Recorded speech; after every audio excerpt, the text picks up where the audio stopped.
Hello, everyone, and thank you for joining today's NeedyMeds special topic webinar, Oxygen Therapy, Being Your Own Advocate. My name is Carla. I'm the Director of Education at NeedyMeds. And before we get started with today's presentation, I want to go over just a few points. You can feel free to type in any questions you may have throughout the webinar and type them into the questions section of your GoToWebinar control panel. But please know that we're actually going to reserve answering questions until the end. And if we don't have the time to get to your specific question, please know we will follow up with you personally via email after the webinar. I'll also let you know that this webinar is being recorded and will be available for viewing on the NeedyMeds YouTube page within a few days. And you can find that page on the NeedyMeds the NeedyMeds homepage of our website. In the top right-hand corner, there's a bunch of links to get to our social media platforms, and you can see the red button for YouTube. And so you can find this webinar in a few days and a whole host of other special topic webinars that maybe you'll find some interest in. Also, in what should be the handout section, everybody's GoToWebinar control panel is slightly different, but it may be called the handout section. You will see two PDF versions of both my intro and outro PowerPoint presentation, as well as the PowerPoint presentation for today's special topic webinar. So with that, let's get started. For our guests that are not familiar with NeedyMeds, here's a snapshot of our homepage. And I always put that up because really our website is the face of our organization. NeedyMeds is a national nonprofit. We were founded 20 years ago by a retired physician, Dr. Richard Sagel. And our goal is to connect patients to programs that will help them afford or save on their healthcare needs. And I say healthcare needs because it's not only referring to medications. It's anything that falls under the broad umbrella of healthcare needs. Our mission statement is to educate and empower those seeking affordable healthcare. And we really define the education portion of our mission in two ways. First of all, of course, by letting people know about NeedyMeds and the resources we have to offer, and also by letting them know about other resources available, which is why we are so pleased to have our guest, Mr. Philip Port, the Executive Director of the National Association for Medical Direction of Respiratory Care. So before I continue with my introduction of Phil, I first want to thank NeedyMeds partner, the Pulmonary Hypertension Association, for making today's webinar possible and really helping to join NeedyMeds with the National Association for Medical Direction of Respiratory Care. The Pulmonary Hypertension Association, certainly I'll have their contact information at the end of the webinar because they are absolutely a resource you want to keep in mind. So getting back to our guest, Mr. Philip Port, as I said, Phil is the Executive Director of the National Association for Medical Direction of Respiratory Care and has been directly involved with health policy for nearly 40 years, with a heavy focus on matters related to pulmonary medicine, oxygen therapy, home mechanical ventilation, pulmonary rehabilitation, and sleep medicine. If you're not familiar with the National Association for Medical Direction of Respiratory Care, or NAMDRC, since it's a mouthful, they work closely to address matters on Capitol Hill and at the Centers for Medicare and Medicaid Services to advocate for patients' interests directly related to coverage and payment under the Medicare and Medicaid programs. Of course, I will provide their contact information at the conclusion of this webinar as well. So you can see why we're so thrilled to have Phil with us to share his expertise. So without further ado, bear with us while I switch the mic and the screen to our guest and allow him to take over to present today's webinar. Phil, when you're ready, you should be able to take that away. Everybody enjoy today's presentation, and thank you. Let me just go to full screen here, and I'll be right with you. Great. Thanks, Phil. I'm just trying. Yeah, to you go could to go into web. the slideshow. You could go to the slideshow option at the top of the webinar, Oh, and yeah, and it'll let you click on. You could just click play from the beginning on the left-hand side, and that should make it there we as go. big as possible. And There we everybody, go. again, I'll encourage you to go ahead and type in any questions you may have as Phil conducts today's presentation. Thanks, everybody, and enjoy. Good afternoon, everyone. I'm glad you're able to join us. My name is Phil Port. I'm the Executive Director of, and because it's such a mouthful, we refer to ourselves as NAMDARC, N-A-M-D-R-C. And if you look at my business card, you won't even see National Association for Medical Direction of Respiratory Care. It's just plain and simple. We are NAMDARC. And when Carla mentioned I'd been doing this for 40 years, be aware that I started when I was 7. So don't overestimate my age. Let's get started. I'm going to coin a phrase here. You've probably never heard it before. It is complicated. So bear with me as we go through various considerations about oxygen therapy. We're going to talk a little bit about navigating oxygen therapy with your physician. We're also going to talk about navigating with your insurer, and perhaps most importantly, navigating with your supplier.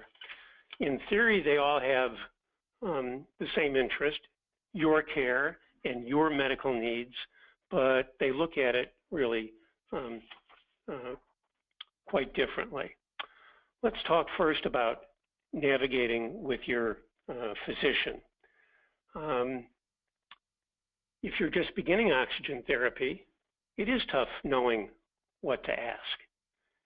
But you're not the only one in that same position. Depending on who your physician is, what your physician's specialty or subspecialty may be, the physician may very well know pulmonary hypertension or COPD or a particular neuromuscular disease like ALS that might involve the need for supplementary oxygen, but they may not be intimately familiar with oxygen delivery systems, and how, not only how these devices work, but how the payment system for these devices work. And your diagnoses and comorbidities might make the order for oxygen a bit more complicated. An advocate is always, always, always a good thing. And please understand that being an advocate doesn't mean challenging everything that you hear, but it's an extra set of ears listening to what is said. I'll tell 2 very brief stories. I remember having a meeting at CMS, the Centers for Medicare and Medicaid Services. The issue, it was several years ago, the issue is unimportant, but you'll understand the point. The 3 or 4 of us from who do this for a living walked out of the meeting, and we all had the exact same take. The association representatives who walked out of the meeting had heard the exact same words, but interpreted them significantly differently. The point being that when you are listening to your physician or listening to the staff assisting the physician, it's always good to have another set of ears and ask questions. I cannot tell you how important that is. When we talk about oxygen, it's certainly important to know your flow rate, 2 liters, 3 liters, 4 liters per minute. But the goal of oxygen therapy is not 2 liters or 3 liters or 4 liters. The goal of oxygen therapy is to make sure that your blood is adequately saturated with enough oxygen. That's the goal. And that oxygen saturation level changes at rest and during activity or during exercise. It may actually also change while you sleep. Some people need oxygen only nocturnally, meaning while they sleep. Other people need it on occasion.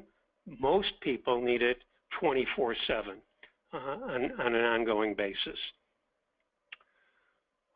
I just mentioned saturation. How do you measure saturation? Well, the simple answer is a pulse oximeter, and it's a very fair question to ask your physician, do you recommend that I get a pulse oximeter? And if you're going to use one, let the physician know. Here is a warning, or I should say a note of caution. A pulse oximeter, first of all pulse oximeters are not alike, but let's just say that the pulse oximeter, you're walking down the street and you're on oxygen therapy, and you happen to notice that you are desaturating. You may be breathing a little bit harder, and that number on the oximeter may go down to 87, 88. You turn up the oxygen flow a little bit. All of that fluctuation while you're walking, exercising is natural. And it may take a few moments for that additional oxygen flow to get your oxygen saturation back to normal in that 90, 91, 92 range.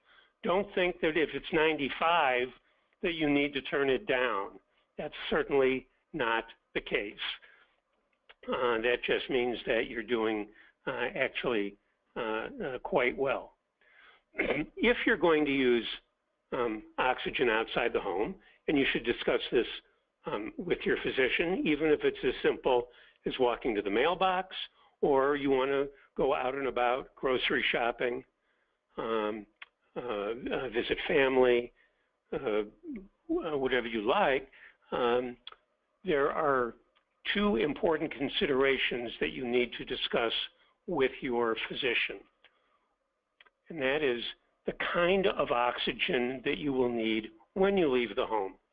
The two terminologies basically used are pulse dose and continuous. Continuous is just what it sounds like. The oxygen flow continues as long as the device, the oxygen system, is operating properly. Pulse dose is different. Think about it that if you are using oxygen continuously, oxygen is flowing while you are exhaling. And therefore, let's say you've got a 4-hour supply of oxygen and it is on continuous flow, you only are going to be able to use it for 2 hours because you're only spending 2 hours inhaling oxygen. A pulse dose system is very, very simple. They're very common, and these systems sense when you are inhaling and exhaling, and the oxygen flows only when you are inhaling, so that portable oxygen system functions for a longer period of time. Please, I cannot overemphasize how important it is to make sure that your physician tells you whether your medical condition can accommodate pulse dose or you need continuous flow outside of the home. Inside the home, it is almost a non-issue because most stationary concentrators do provide a continuous flow.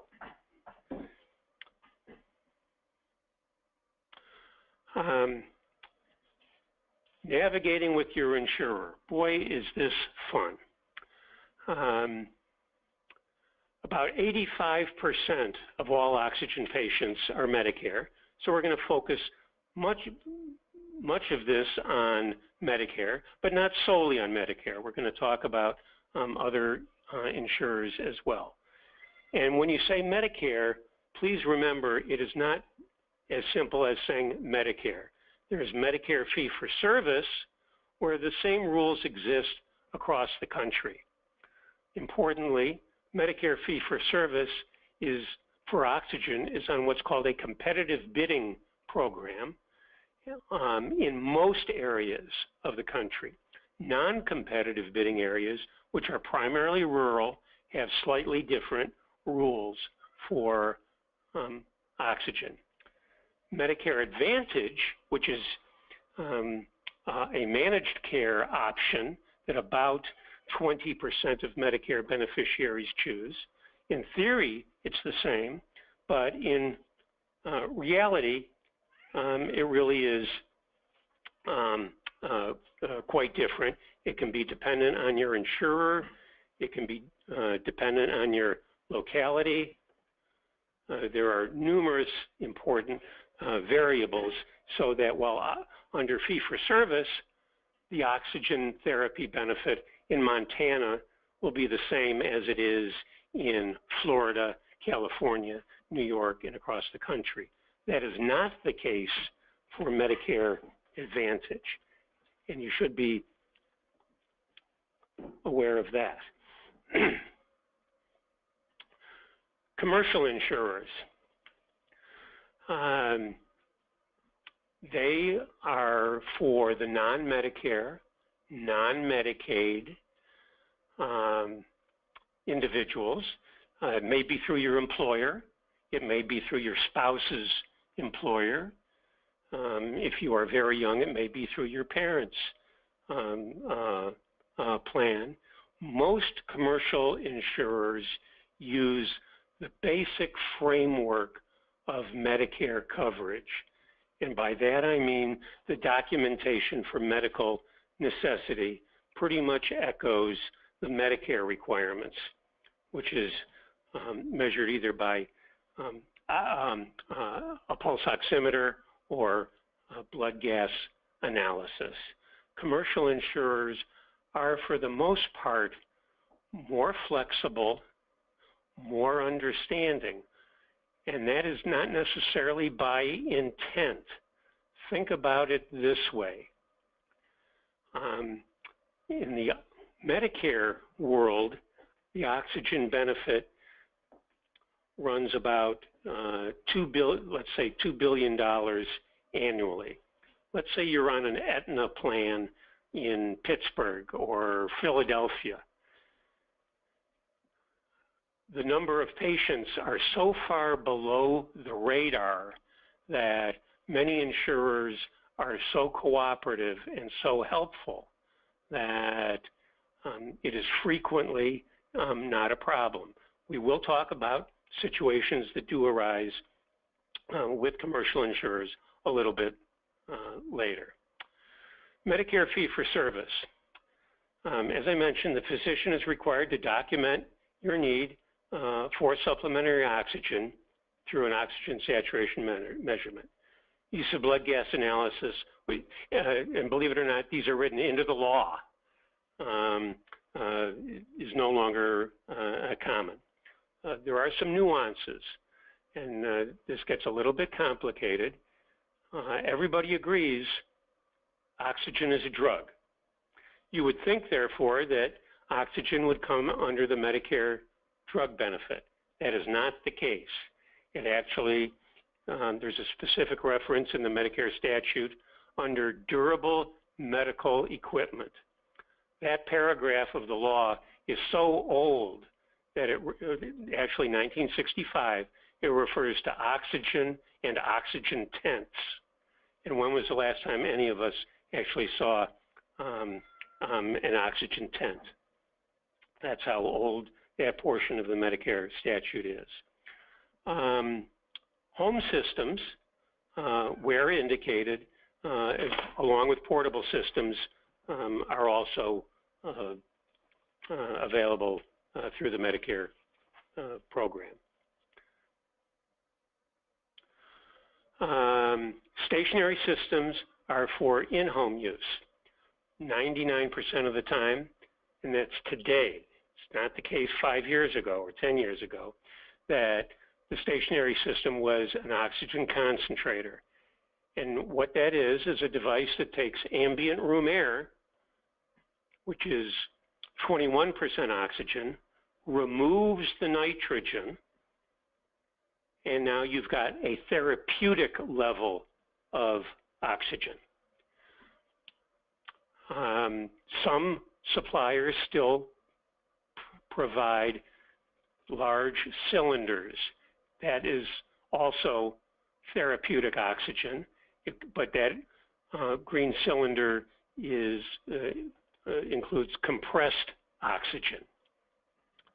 Portable systems for use outside the home.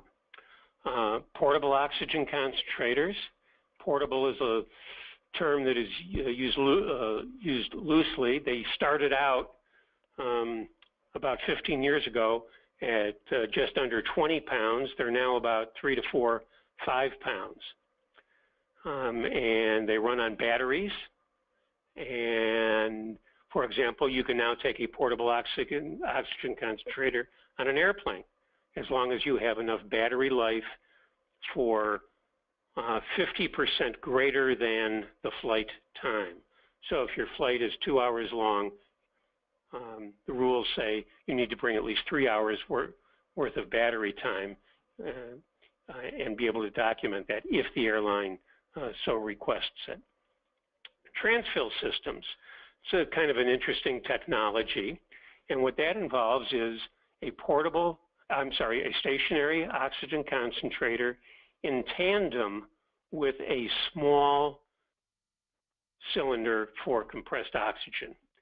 And you can refill that small, lightweight cylinder simply by snapping it into place as part of the stationary concentrator.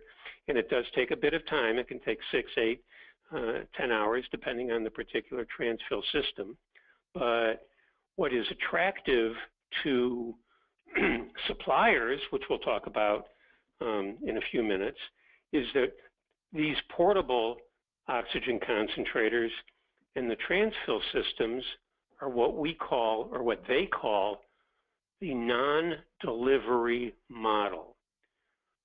In other words, they can provide the equipment, get it to you, and unless there is a problem with the system, they don't have to come back except for routine service. Liquid systems. Liquid systems were extremely popular. I believe most physicians would recommend liquid systems if they had their druthers. If they, as a physician, needed oxygen for themselves, I believe that they would choose a liquid system. The challenge with a liquid system is not the technology. The technology has been around a long time and is well accepted, but it's a delivery model. And that makes it a significant challenge. Where this gets complicated is that a portable oxygen concentrator or a transfill system generally cannot provide continuous flow oxygen outside the home. A liquid system can. So if you need continuous flow outside the home, the best solution, and it's also the most difficult solution, which we'll get into in terms of obstructionism by many suppliers. As I mentioned before, the pulse dose, those are conserving devices. In other words, if you've got a 4-hour supply, either through your batteries or that small tank provides 4 hours of oxygen, the only way to really get the 4 hours is through a pulse dose system. Dramatically reduces the time under continuous flow. And for Medicare, there's always an ombudsman, 1-800-Medicare. If you have problems, that is always a viable approach. Medicare Advantage, as I mentioned before, it should be as robust as the fee-for-service benefit. In reality, you may have to fight for that. So if you are a Medicare Advantage patient and your plan, whether it's United or Aetna or Blue Cross or whomever, you will be more knowledgeable than they are about oxygen. You will be more knowledgeable about oxygen delivery systems than they are, and they invariably have a contract with a supplier to provide the oxygen to those beneficiaries or the plan participants who need supplementary oxygen according to their physician. It is absolutely critical for you and your advocate to make sure that the insurer and the DME contractor know that a Medicare Advantage plan must, according to federal law, must be as robust as the Medicare fee-for-service plan. So when a Medicare Advantage program says, we don't do liquid, or we don't do transfill systems, or we don't do portable oxygen concentrators, you've got a very legitimate beef. And maybe 2 or 3 times a year, NAMDARC needs to intervene on behalf of a Medicare Advantage beneficiary who's getting the runaround, and we explain, and the problem goes away. But again, that's part of the challenge of being an advocate. Commercial insurers. As I mentioned earlier, most mimic Medicare rules and regulations, and some, as I mentioned earlier, are more generous, particularly in terms of device selection. It's also important to remember that the cost of oxygen is relatively low compared to virtually all other services that either Medicare provides, a commercial insurer provides, Medicare Advantage, Medicaid. I don't want to call it the low-hanging fruit or below the radar, but please be aware that it is a very low-cost, very important therapy. And when I say low cost, I mean literally a supplier may get paid $120 a month. And when you're talking about payment for drugs in today's real world, that's not a lot. Commercial insurers do have some challenges, and as I mentioned on the slide here, recourse can be challenging. There are state insurance commissioners. Aetna in Connecticut isn't the same as Aetna in California, or Blue Cross in Kentucky isn't the same as Blue Cross in Florida. It is a state-regulated industry. Your physician is not licensed by the federal government. Your physician, your nurses, etc., are all licensed by the state. It is a state-regulated industry. We can talk all day long about the Affordable Care Act and selling insurance across state lines, but the important concept that I want to convey is state insurance commissioners are receptive to complaints about, hey, I have a plan, I'm not getting the benefit, so on and so on. They always have customer service, and I importantly point out your physician and quote George Orwell from, I believe it was Animal Farm. Some people are more equal than others. I'll give you my own very distinct personal experience. A new drug was coming on the market that was absolutely perfectly suited for a medical need that I would benefit from. The initial response of Aetna, and I have that insurance through my wife's plan, I was initially accepted for it. Then I was denied for it. I tried and Aetna was resistant. Then my physician called, talked at length with the medical director of the local Aetna plan here in Virginia, and I was accepted into that pharma benefit, specialty benefit, and I now am able to get a once-a-month injection, very high, relatively speaking, $95 copay per injection. But the point is, I tried and tried and tried. Couldn't do it. My physician said the exact same words.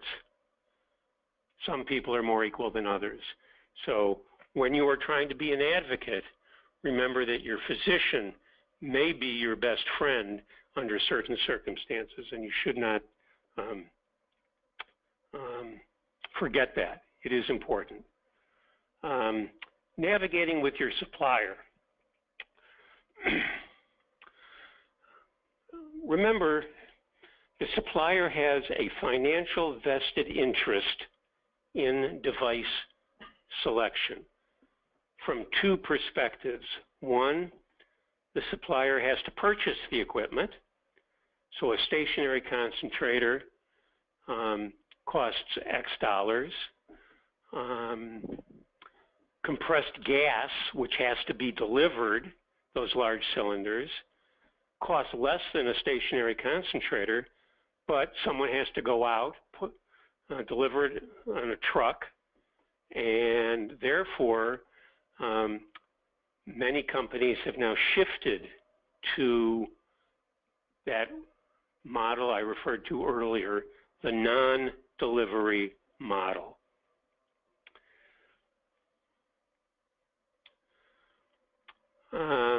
Remember, under Medicare, and this is often the case with Medicare Advantage and commercial insurers, the supplier is not reimbursed for any hands-on patient care. The broad medical community regards oxygen as equipment, not as a drug. And with that mindset, once the equipment is delivered and instruction is provided, in their view, it's more like a wheelchair or a cane or a walker or a bed.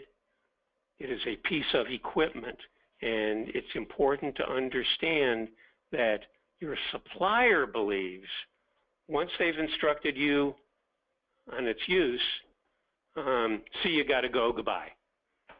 It is sometimes that simple. That doesn't make it right. So, now for some additional information. Inquire about the frequency of service and deliveries supplies. What supplies are needed? Depending on the oxygen delivery system, whether it's a nasal cannula or a mask, they don't last forever. They need to be replaced. How often are they going to be replaced? Sometimes it's worthwhile not only to ask your supplier, but when you get that information, check with your physician to see if he or she believes that that approach is accurate. Again, they have an incentive to replace a catheter or, a nasal cannula once every 6 months, once every 9 months. But if your physician believes you ought to get a replacement once a month, the supplier has a financial vested interest in only providing one. And that's very important to remember. Discuss with your physician your needs at home, your needs outside the home, so the supplier is not at an advantage. And what I mean by that is some physicians, actually a fair number of physicians, out of ignorance, may not know the difference between a portable oxygen concentrator, a transfill system, liquid system. What they learned in medical school is very short, very brief, and in most cases what they've learned is a flow rate of 2 liters per minute. That will suffice, and that is not always the case. So it's important to really focus when the supplier tells you, I'm going to replace your nasal cannula once every 3 months, 6 months. Make sure that that gels with what the physician says. The physician has no vested interest. The physician is precluded by federal law from having any vested interest in this scenario.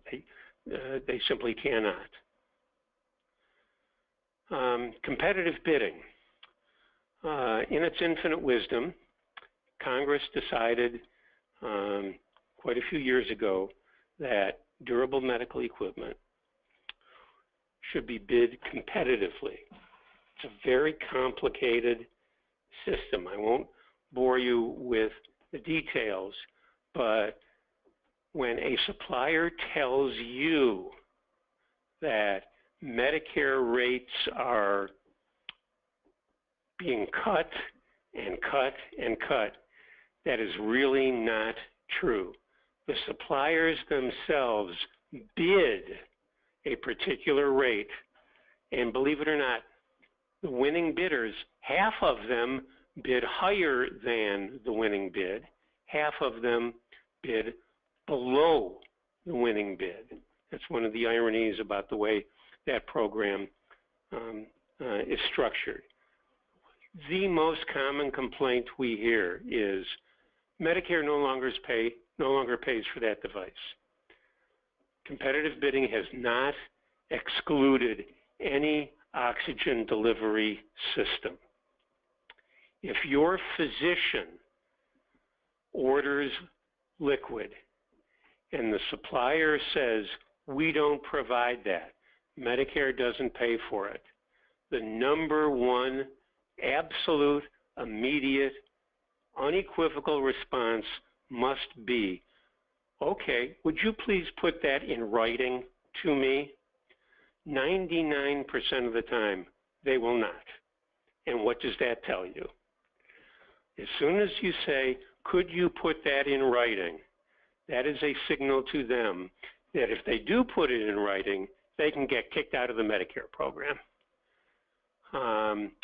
Most physicians, even pulmonologists, don't recommend a particular device. It's not because they don't want to recommend a Philips device or an Imogen device or a Drive Medical device. It's because they don't know. They're not sure which one might best suit your needs. And a physician who simply says, well, Mrs. Smith needs 2 liters per minute, and that's all the order says. Now the supplier has that information, and the supplier will choose the equipment to get you what the medical order says, but also balance that with a financial decision, because that impacts what device is selected. Now with Medicare Advantage and with commercial insurers, the process is not identical, but it is very similar. Let's say you live in Philadelphia and you are using Blue Cross. Blue Cross will contract with 1 or 2 or 3 durable medical equipment suppliers to provide oxygen to all of their plan participants who need supplementary oxygen. So they are removed one step from the actual delivery of that service.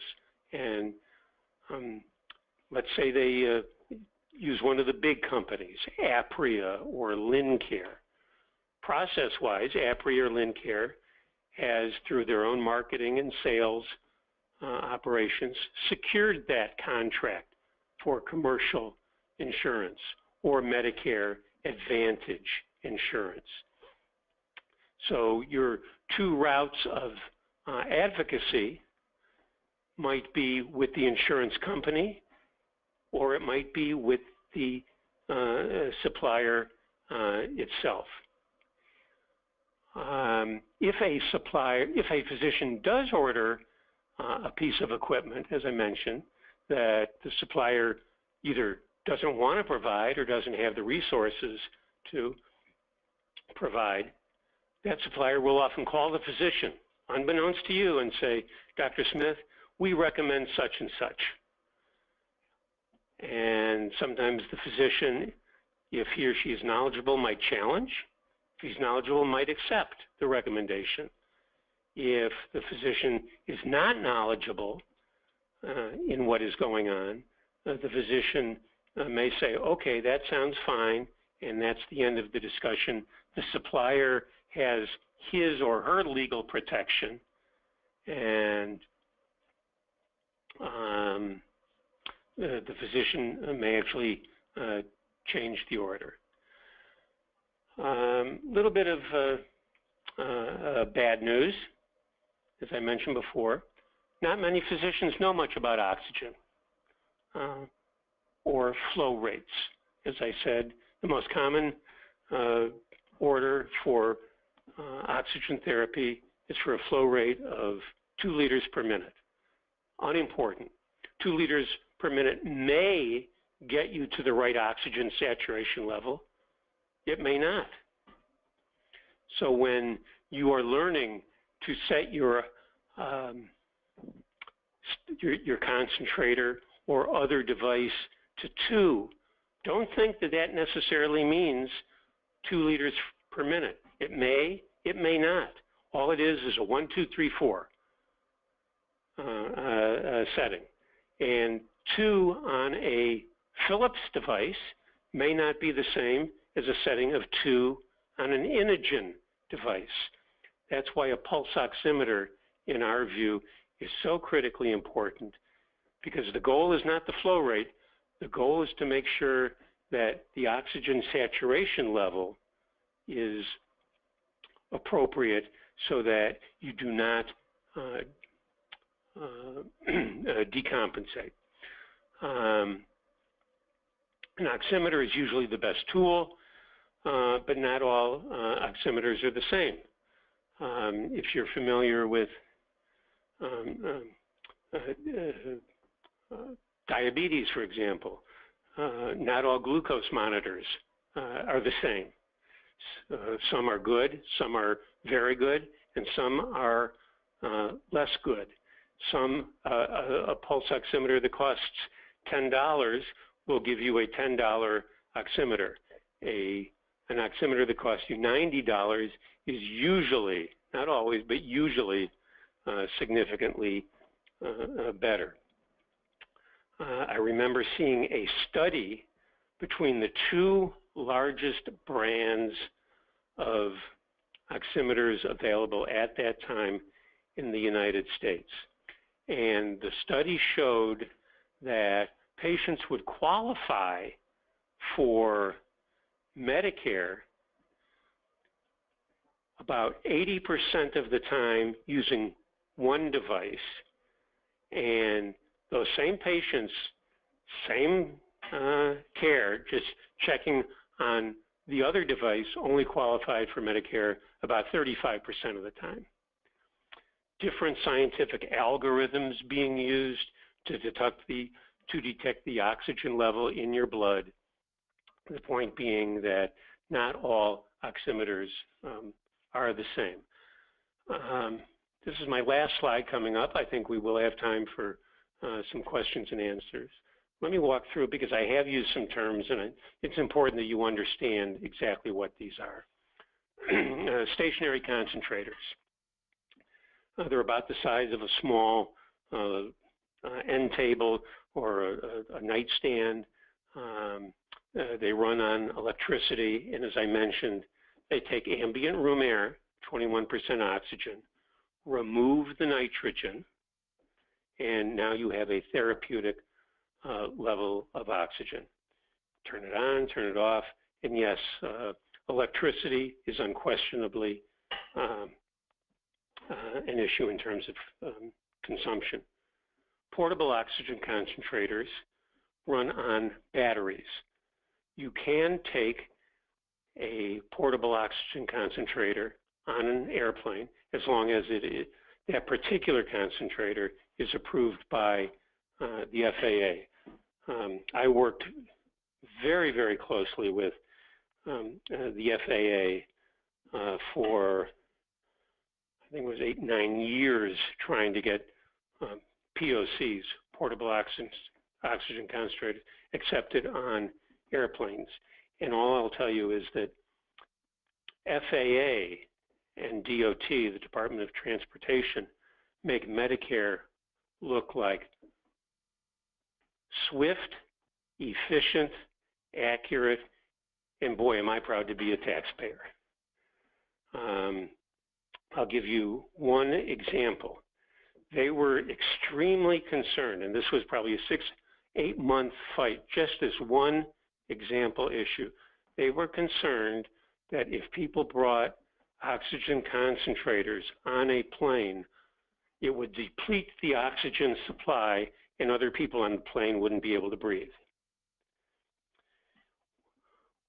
I remember this call quite clearly. One of the engineers called and said, Phil, I think we understand it now. It's not an oxygen concentrator, it's a nitrogen remover. And I said, hey, whatever you want to call it, that's fine. So there was that one notable hurdle. Oxygen concentrator, nitrogen remover. Gaseous systems. You've seen them. They're the large, the most common are the E-cylinders, and they're fairly large. They're on little wheelies, little devices for wheeling around. They've been around a long, long time. They have to be refilled, unlike a stationary concentrator or a portable oxygen concentrator.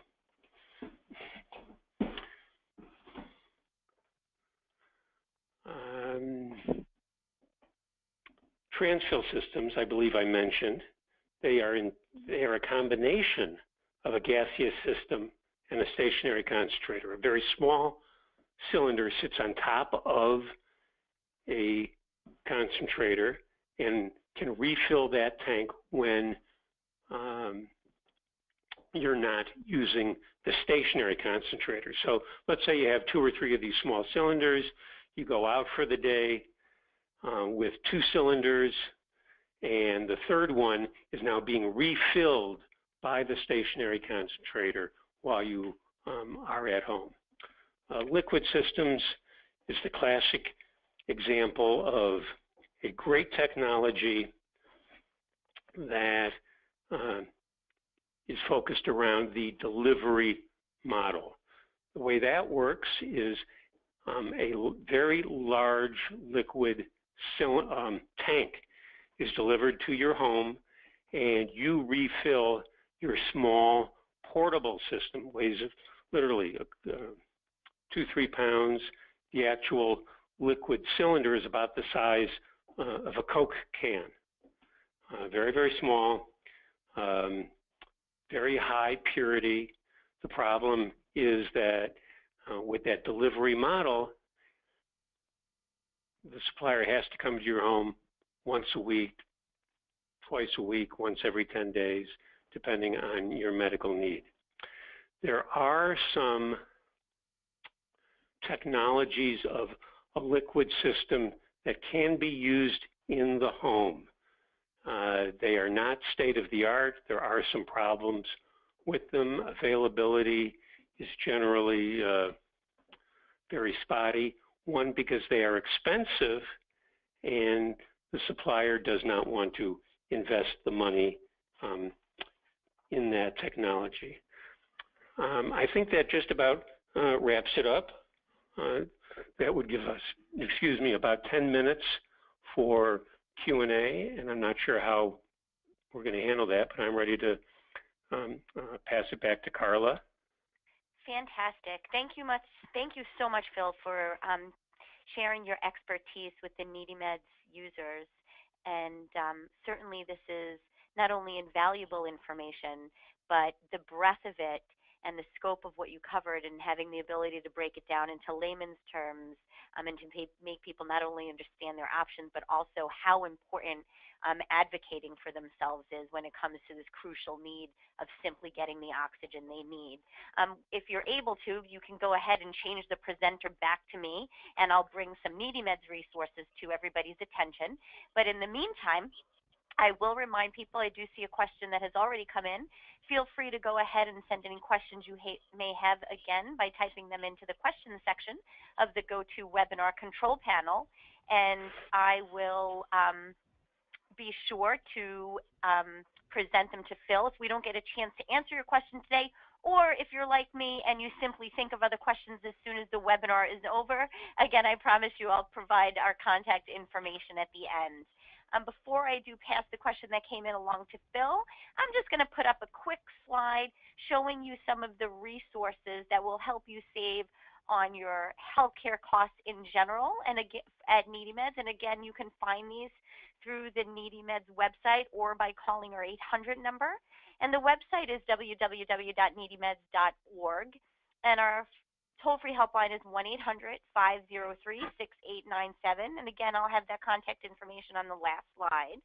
And here's just a snapshot, again, of some of our most popular and effective cost savings programs. And I encourage you to give our counselors a call or check out our website to see if there is any assistance helping you to afford your oxygen needs. I'm going to go ahead, since I've got a captive audience, put up some other upcoming NeedyMeds webinars for later in the month.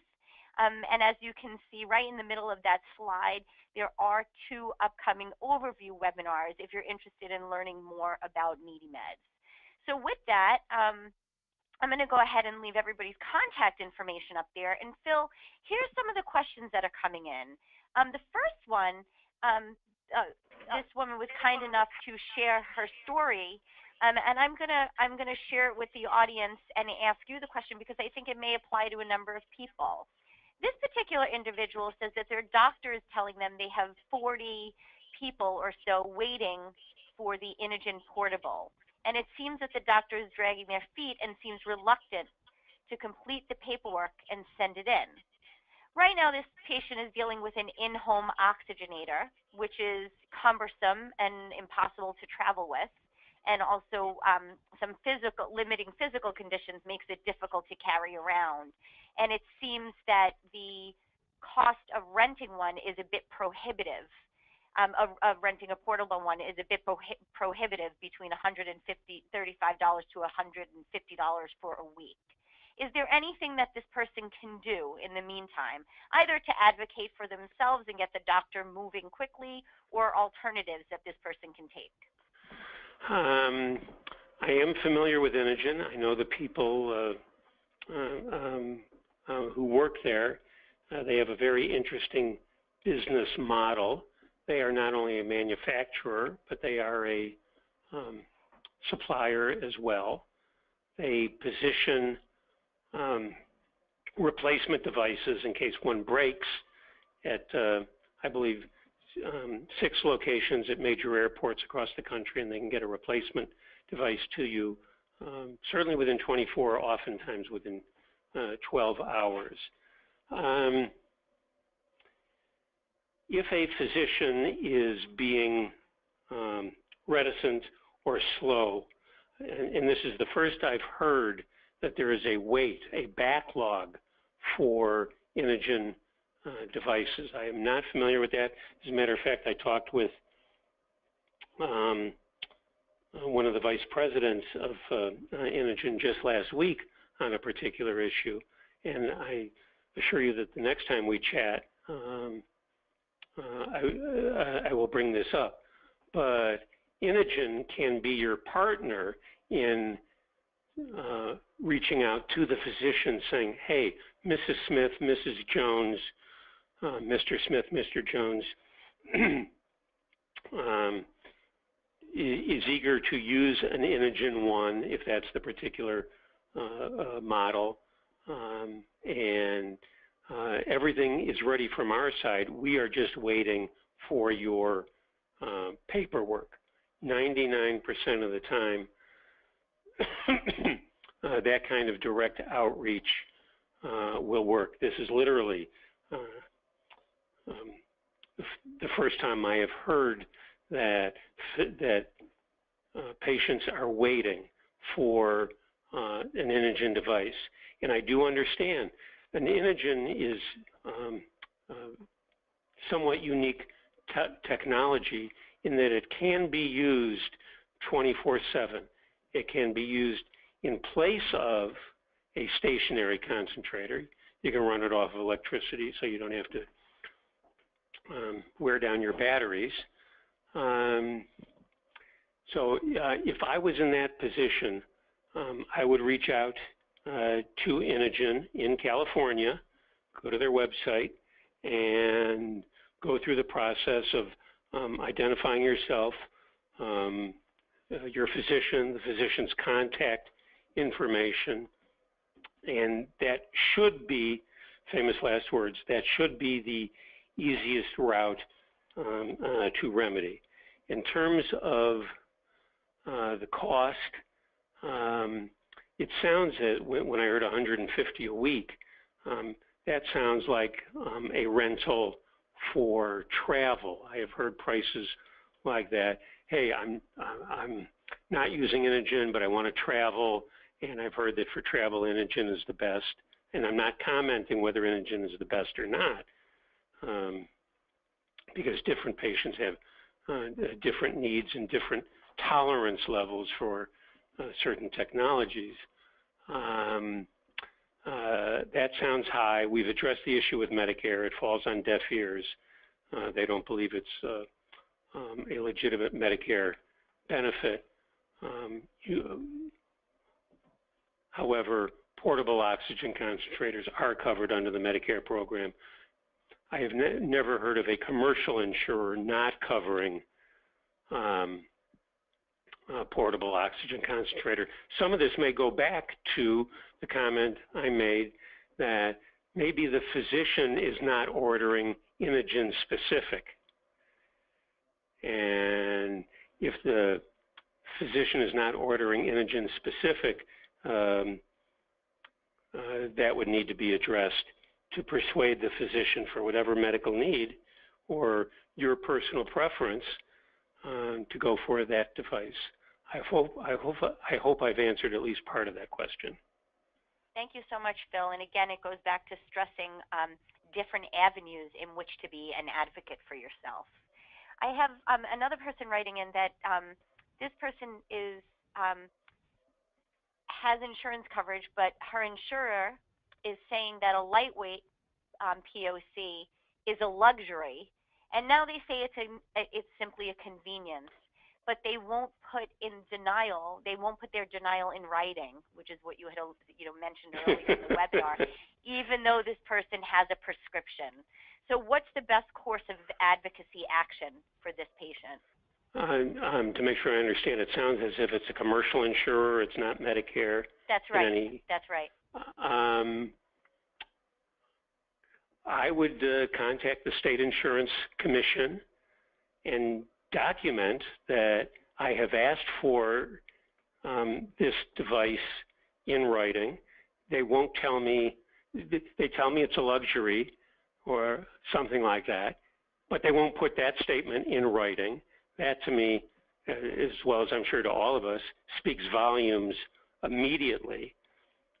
The medical literature. And you said again, Phil, the organization to contact is this the state where this person lives? The State Insurance Commission that authorizes that insurance company to operate in that state. And all of their insurance plans that they offer to people in the state must be approved by the State Insurance Commission. I see. Thank you, Phil. Go ahead. We have another question coming in. This patient has Medicare FFS, and you're saying recently. Yep. Fee for service. There you go. It sounds and recently, this individual Supplier, as you can tell, Phil is the expert on the jargon. I'm just the person saying the questions out loud. So recently, this patient, their Supplier has told them that they are limiting the quantity of the smaller M6 tanks, and that they will offer 12 per month, and any additional portable oxygen needed would be provided with the taller E-tanks. This person typically goes through approximately 18 to 20 small tanks a month and uses the E-tank strictly for exercise. They find that the E-tank to be heavy and cumbersome to use on a regular basis. Yeah. Sure. This person is young for an oxygen user, and the M6 tank allows this person to be very active. But they're telling this person that they are required to provide a portable system, but not a particular type. What is this patient's recourse? If the physician puts in writing the need that you have described on behalf of the patient, that supplier is legally obligated to fill that prescription as the physician ordered. Now, the physician may not say M6. The physician may say something like, excuse me, lightweight portable systems on a regular basis to meet the patient's needs without limitation. I'm just thinking off the top of my... And like everybody else, I get very happy when I hear concrete statements like legally obligated to do this. So that's very helpful. And were you going to add something else, Phil? And of course, if the supplier, and I hear fee for service, if they are putting this arbitrary limit on, I would love this person needs to get that statement in writing. And if it is indeed Medicare, because you also said young, but there are young people on Medicare, because if they have a notable disability, they can wind up on Medicare. There is no question in my mind.